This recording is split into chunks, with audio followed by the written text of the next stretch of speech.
1980 के दशक में वैज्ञानिकों ने गीजा के ग्रेट पिरामिड के रहस्यों को जानने के लिए एडवांस टेक्नोलॉजी से एक्सप्लोर करने की कोशिश की, तो उन्हें पता चला कि पिरामिड के अंदर एक सीक्रेट चैम्बर है। हैरानी की बात यह थी कि उस सीक्रेट चैम्बर में जाने का कोई भी रास्ता नहीं था। वो चैम्बर चारों ओर से सील बंद था। वैज्ञानिकों ने इस चैम्बर के रहस्य को दुनिया के सामने लाने के लिए एक ऐसा रोबोटिक कैमरा बनाया जो इस छोटे से टनल में जा सके और उस सीक्रेट चैम्बर के रहस्यों को दुनिया के सामने उजागर कर सके। साल 1993 में इस रोबोटिक कैमरा को उस सुरंग में भेजा गया। ये रोबोटिक कैमरा करीब 200 फीट तक चला होगा कि इसे रोकना पड़ा क्योंकि आगे रास्ता बंद था। रोबोटिक कैमरा के द्वारा वैज्ञानिक देख पा रहे थे कि सामने पत्थर की एक स्लैब है जिस पर कॉपर के 2 हैंडल जैसे कुछ लगे हुए थे। अब वैज्ञानिकों के पास स्लैब के पीछे झांकने का कोई रास्ता नहीं था। इसके बाद वैज्ञानिकों ने एक और ऐसे रोबोट को बनाया जो इस पत्थर में ड्रिल कर सके। वो रोबोट इस छोटी सी सुरंग के अंदर घुसा और उसने इस पत्थर की स्लैब में ड्रिल करके एक छोटा सा छेद किया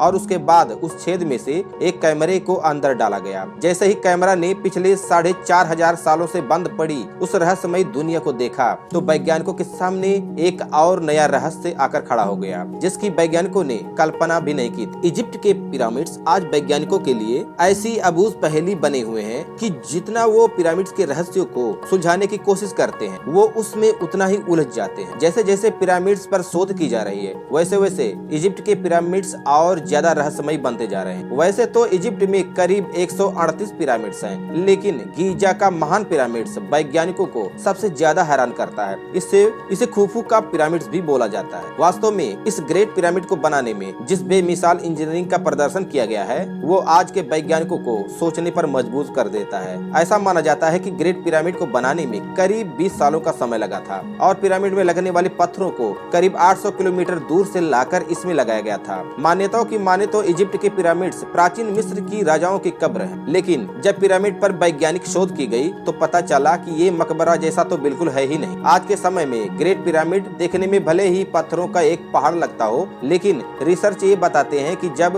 प्राचीन समय में ये पिरामिड बनकर तैयार हुआ था तब इसकी चारों दीवारें पॉलिश्ड व्हाइट लाइमस्टोन से कवर थी, जिससे जब इस पर सूर्य की रोशनी गिरती तो पूरा पिरामिड चमकने लगता। इससे पिरामिड की सुंदरता और ज्यादा बढ़ जाती। और पिरामिड का जो टॉप है जो आज खाली पड़ा है वो कभी सोने की कैपस्टोन से कवर था। वो भी सूर्य के प्रकाश को रिफ्लेक्ट करता था जिससे दूर से ही पिरामिड की चमक को देखा जा सकता था। लेकिन समय के साथ इसकी दीवारों की पॉलिश खत्म होती गई और इसके टॉप पर रखा सोने का कैपस्टोन चोरी हो गया। आज के समय में पिरामिड की हाइट इतनी नहीं रही जितनी की आज से 4500 साल पहले थी। समय के साथ ग्रेट पिरामिड जमीन के अंदर धंस चुका है जिससे आज के समय में इसकी हाइट पहले के मुकाबले कम हो गई है। अगर इस पिरामिड की बनावट की एक्यूरेसी की बात करें तो इतनी सटीक है कि आप इस चीज का अंदाजा इससे लगाइए कि उनको पृथ्वी के एक्यूरेट साइज और सोलर इक्विनोक्स का पता था। दरअसल सोलर इक्विनोक्स वो घटना होती है जब सूर्य बिल्कुल पृथ्वी के इक्वेटर की सीध में होता है। जिस दिन सोलर इक्विनोक्स की घटना घटती है उस दिन पृथ्वी पर दिन और रात 12-12 घंटे की होती है और ये घटना साल में 2 बार घटती है। अब फैक्ट ये है कि 12 घंटों को सेकंड्स में बदला जाए तो वो 43,200 सेकंड्स होंगे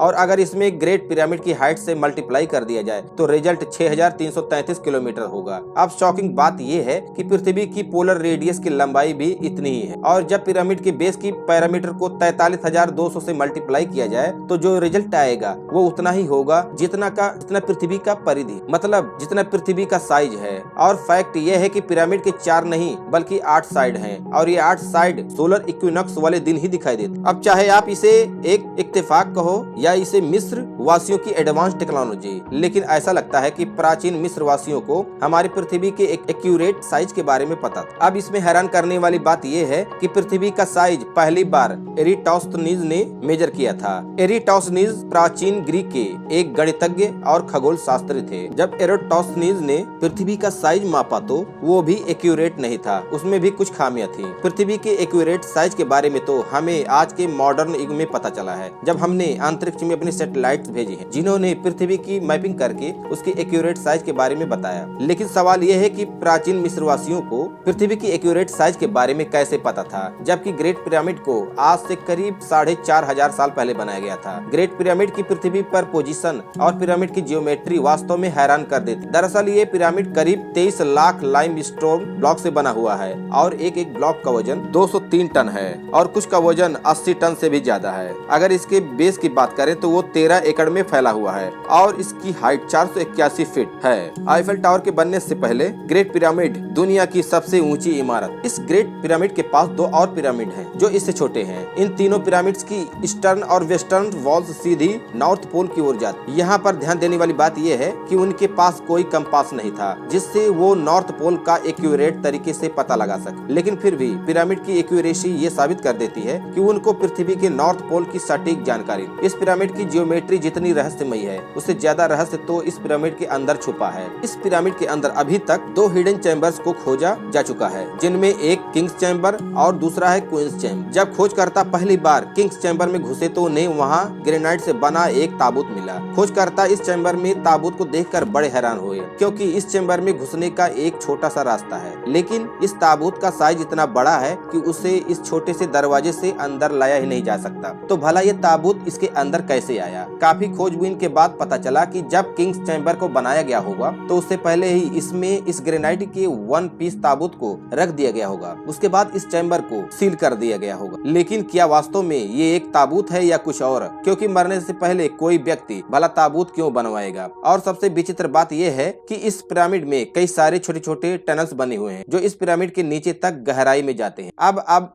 अगर ये पिरामिड एक मकबरा है तो इसमें इतने छोटे छोटे टनल्स क्यों? अब सवाल ये आता है कि क्या वास्तव में पिरामिड एक मकबरा ही है या इसे बनाने का मकसद कुछ और ही था? वैज्ञानिकों का मानना है कि कभी ग्रेट पिरामिड को पॉलिश्ड व्हाइट लाइमस्टोन से कवर किया गया था, तो उसका मकसद पिरामिड को सुंदर दिखाना नहीं बल्कि पिरामिड के ऊपर गिरने वाली सनलाइट को एक मिरर की तरह रिफ्लेक्ट करना था, जिससे पिरामिड के अंदर सूर्य की रोशनी प्रवेश न कर सके। दरअसल पिरामिड को अंदर से डोलोमाइट और ग्रेनाइट से बनाया गया, जो कि काफी अजीब बात है। अब ये अजीब बात इसलिए है कि क्योंकि ग्रेनाइट पृथ्वी की सबसे कठोर पत्थरों की श्रेणी में आता है और ग्रेनाइट की प्रोसेसिंग में लाइमस्टोन की अपेक्षा 10 गुना ज्यादा समय लगता है। और सबसे बड़ी बात ये कि इस ग्रेनाइट को पिरामिड की कंस्ट्रक्शन साइट से करीब 800 किलोमीटर दूर से लाया गया था। अब सोचने वाली बात यह है कि एक मकबरा को बनाने के लिए ऐसे मटेरियल की क्या जरूरत है जिसको प्रोसेस करने और लाने में ही इतना समय लग जाए। अगर वैज्ञानिकों की माने तो इस तरह के जटिल मटेरियल में क्वार्ट्ज और मेटल क्रिस्टल मौजूद होते हैं और सबसे इम्पोर्टेंट ग्रेनाइट, ये जो इलेक्ट्रिसिटी का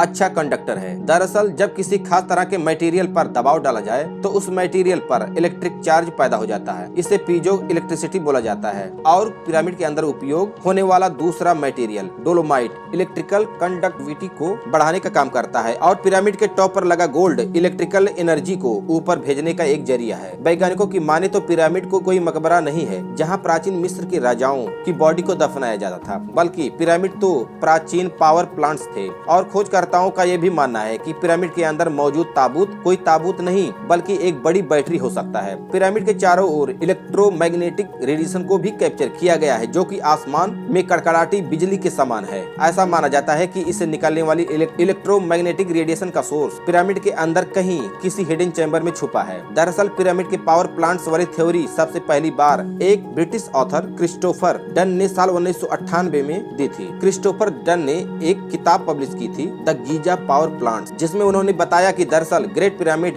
एक मशीन है जो हाइड्रोजन की मदद से इलेक्ट्रिसिटी बनाती है। लेकिन क्या वास्तव में पिरामिड के पावर प्लांट वाली थ्योरी में कोई सच्चाई है भी या नहीं? मिस्र का एक पुरातत्वविद और प्राचीन मिस्र की धरोहरों और पूरा विशेषों का राज्य मंत्री रह चुका था, जाही हवास, उस पर साल 2014 में मिस्र के प्राचीन अवशेषों को चुराने का आरोप लगाया गया था। और जाही हवास ने जिन प्राचीन चीजों को चुराया उनमें प्राचीन कॉपर वायर भी शामिल थे जो ग्रेट पिरामिड से निकाले गए थे। ये भी एक विचित्र बात है कि जब इलेक्ट्रिसिटी का आविष्कार आज के मॉडर्न युग में हुआ है तो प्राचीन समय में कॉपर वायर्स की क्या जरूरत थी? और एक और विचित्र बात यह है कि जाही हवास ने उन चीजों को आखिर क्यों चुराया? क्या जाही हवास को मिस्र के पिरामिड के बारे में कोई ऐसा राज पता था जिसे वो दुनिया के सामने नहीं लाना चाहता था, या बात कुछ और थी? मिस्र के पिरामिड्स के बारे में हम जितना सोचते हैं वो उससे कहीं ज्यादा रहस्यमयी है। अगर ये सच है कि ग्रेट पिरामिड के द्वारा इलेक्ट्रिसिटी को ट्रांसफर किया जाता होगा तो कहीं ऐसा तो नहीं कि महान वैज्ञानिक निकोला टेस्ला पिरामिड के राज को बहुत पहले समझ चुके थे। निकोला टेस्ला का मानना था कि पृथ्वी के दोनों पोल्स का इस्तेमाल करके पृथ्वी पर अनलिमिटेड इलेक्ट्रिकल एनर्जी को प्रोड्यूस किया जा सकता है। साल 1905 में निकोला टेस्ला के इस बयान ने पूरी वैज्ञानिक कम्युनिटी को हैरान कर दिया था।